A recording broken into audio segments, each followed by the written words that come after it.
Hello everyone. I'm going to be doing a bit of a different video today.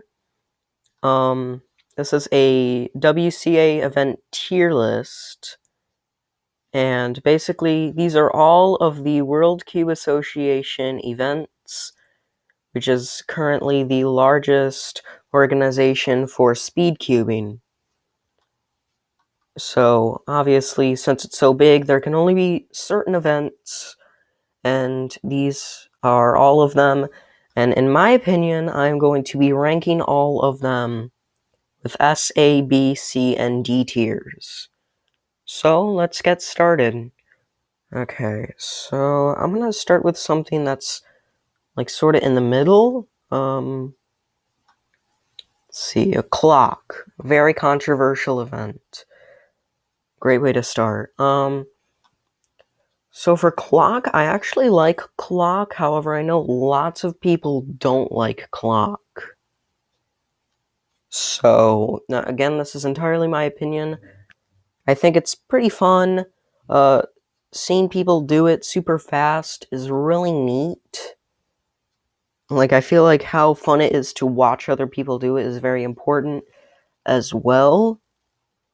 And also learning clock can be a bit tough, but I feel like that isn't so bad. I'm deciding whether to put it in like A tier or B tier. B tier. It's going in B tier, right in the middle. Okay, let's do 2x2 next. So 2x2 is one of my favorite events.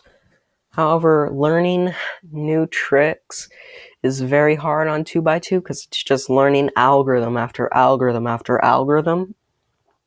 And it is really tough. However, seeing people actually execute those algorithms so smoothly is really satisfying. You can do it in one look, so I'd say A tier. Okay, 3x3. Very spectator friendly. It's not stupidly short like 2x2, as well as other events like Pyraminx and Scube. It's like the best can do it in like under 7 seconds. And it's also really fun to do. The complexity is just right.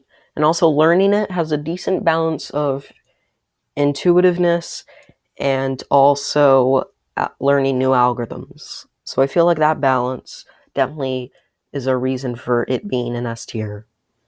Now, a 3x3 blind. Okay, gonna have to come clean and admit this. I don't like blind events. They're just not fun to me. Just memorizing the whole puzzle is just not fun to me. And seeing all of these blind events, like 4x4, 5x5, multi-blind, just seeing them, like, memorize the puzzle for so long is just not fun. However, 3x3, seeing it is amazing. So, it's gonna get in C tier because I really like watching people do it. However, I don't like doing any of the blind events.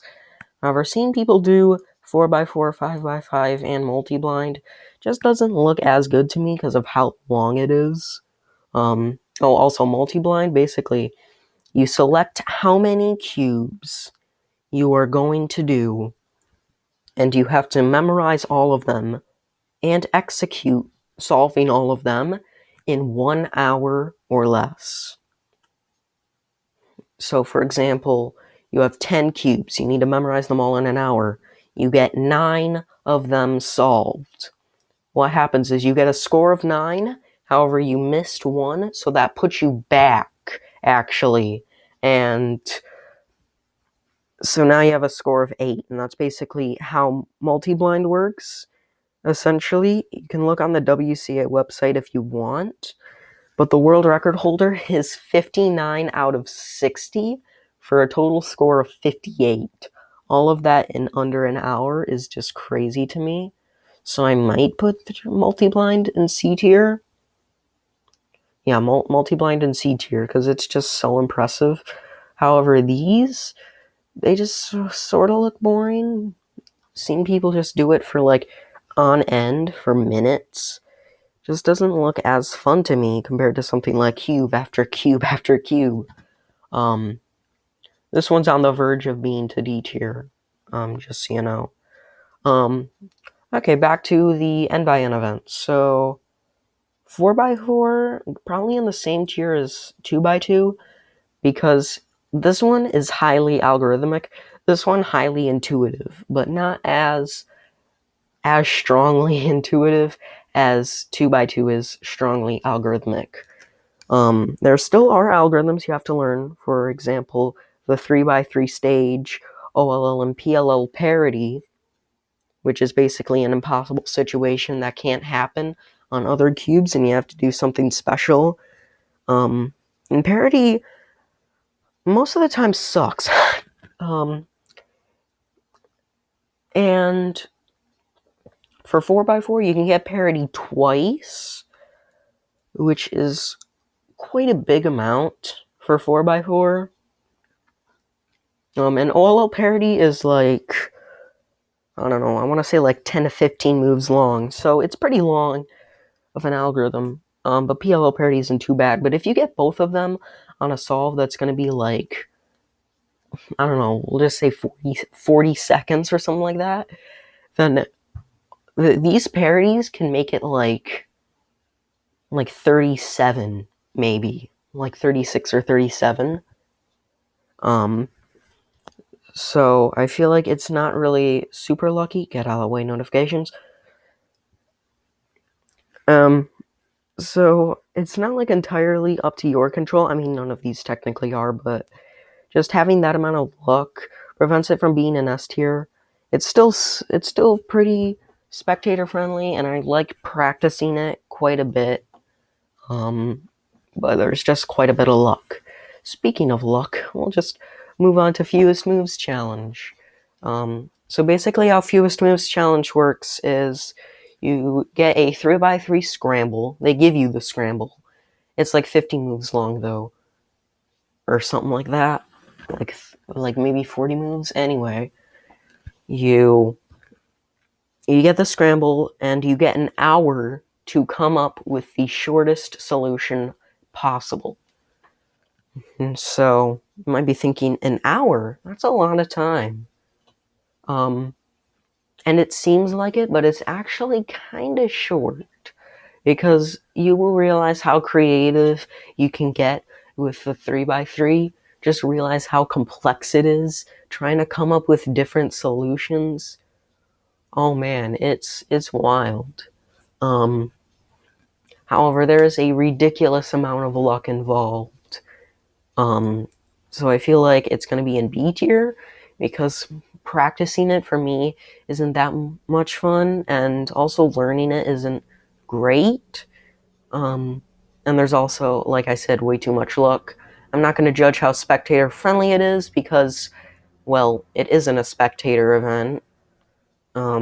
So yeah, I'm going to leave it in B tier. Okay, now on to the end by end puzzles. So for 5x5, I'm going to put that a tier below 4x4 because there are these, like, what I like to call dead centers, like the 3x3. So you can't just put your centers wherever you want on something like 4x4, 6x6. However, there's only one type of parity, but it's not as spectator friendly. It's like the best can do it 40 seconds, I think, like 40, 45 seconds. So there's that, and I just don't really like practicing super big events as much as something like 3x3 or 2x2. Also, maybe 4x4 as well. Just saying. Okay, moving on to the actual massive events. Okay, so 6x6. I know Cubing Encoded really likes this event, his favorite event, I'm pretty sure, but it's going in C tier. Okay. So there's 3 different types of parity you can get. Only one of them can happen on a solve, though. There's inner, outer, and full edge if you want to look it up for whatever reason. But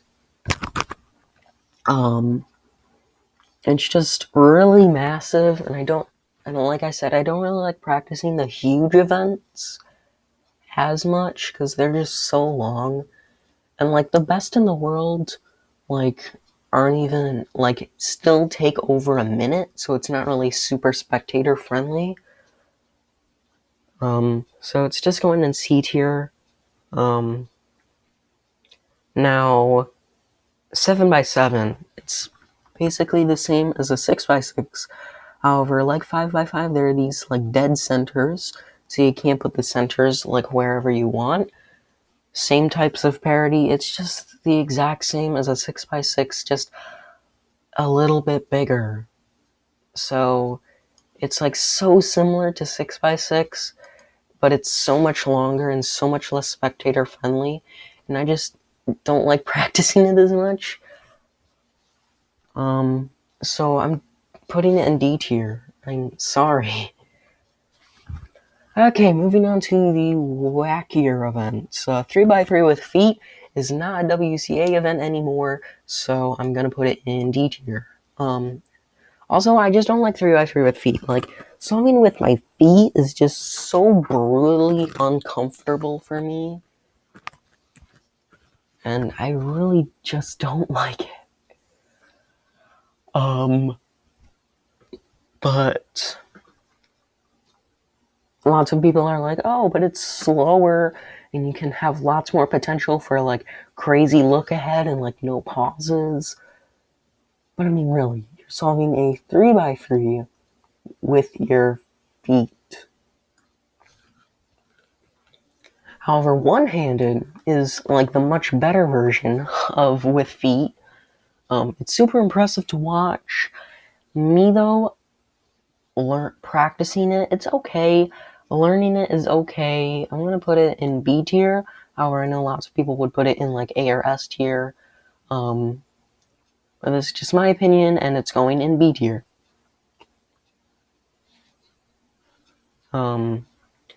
Okay, Megaminx. I have the Killaminx, and it's like okay. I'd say the Killaminx, if that was a WCA event, I'd probably put it in like A tier or something. And there are so many edges, and it's so complex, and it's also so big. And also just seeing people solve it looks real weird. So I am going to put it in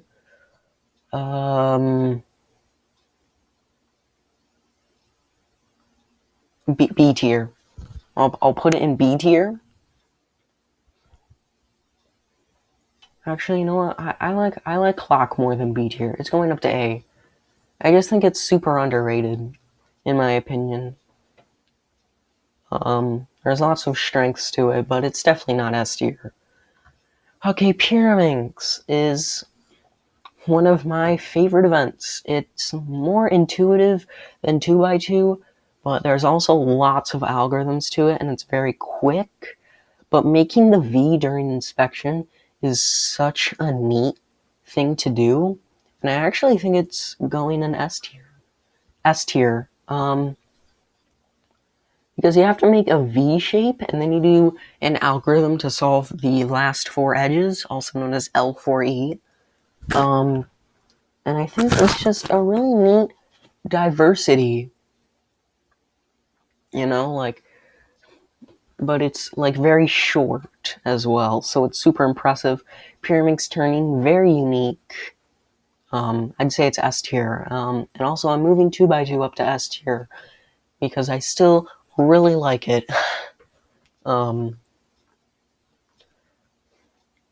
Okay, moving on to Scube. Okay, Scube. This is a tough one. I like Scube. It's neat. The turning 4 is awesome. But it's not S tier because, it's just, I don't know, just something about it. I don't quite like it as much as these events. So yeah, I'm gonna say it's A tier. Oh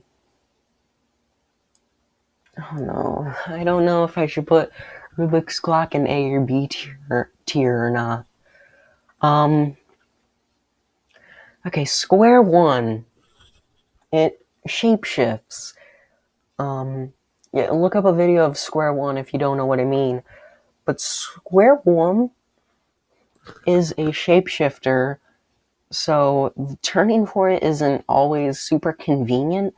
And also, like, parity, which I've mentioned before on, like, the big cubes, is so long. And you have to learn so many algorithms if you want to be efficient at parity.